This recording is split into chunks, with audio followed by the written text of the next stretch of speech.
A look at our second half highlights. They are brought to you by Ken's Superfair Foods, your hometown grocer. Natalie Jens, a season-high 29 in her final collegiate game. Oh, man, what a way for her to go out. I mean, she was just terrific all night long. Got to the foul line a ton, hit some big shots down the stretch to really make this a tight game, and I thought her teammates did a terrific job feeding her. 9 of 18, 50% from the field, also had 3 rebounds and a couple of assists.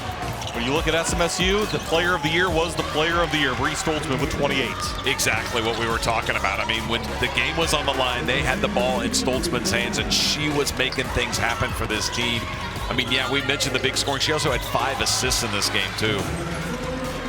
To go along with 4 steals, doing it at both ends of the floor. Peyton Blandon ends up with 17. Struggled from the field a bit, but she was tough all game long. Yeah, exactly. I think, in transition, she put a lot of pressure on MSUM just because of how well she was running the floor and getting out on that wing and scoring that way.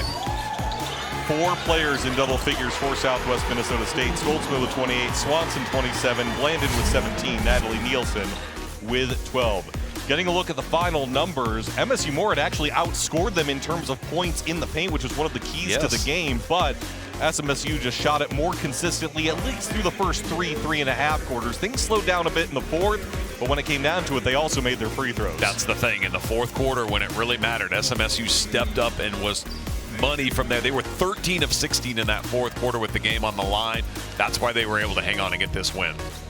MSU Moorhead, you kind of mentioned it throughout the game, Brad, just couldn't get that outside shot going. Only 3 made from distance.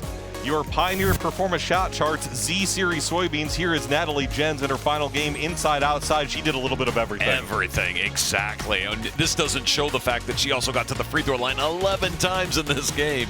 I mean, she was so dynamic with the ball in her hands. They posted her on mismatches. She hit some big threes. She made some big-time shots in the second half. Pioneer Performance Shot Chart for Bree Stoltzman. 9 made field goals, also 9 made free throws. Yeah, exactly. And look at all that stuff around the rim. She was terrific. Getting downhill off the bounce, she really became unstoppable in that way. And when she wasn't scoring there, she was getting to the foul line, like you mentioned. And so, that was a huge part of what SMSU was able to do offensively. Again, right in their best player. It is Southwest Minnesota State moving on to Monday's semifinals with the Willikers women's bracket. They will take on either UMary or Minnesota State. Minnesota State is one of the 3 games they lost in the regular season. UMary they did defeat, so it should be an interesting matchup come Monday. It absolutely will. Again, Minnesota State, the defending national champs from last year, won this tournament here last year, and so I'm sure SMSU would be happy either way, but I mean, it's going to be a terrific game.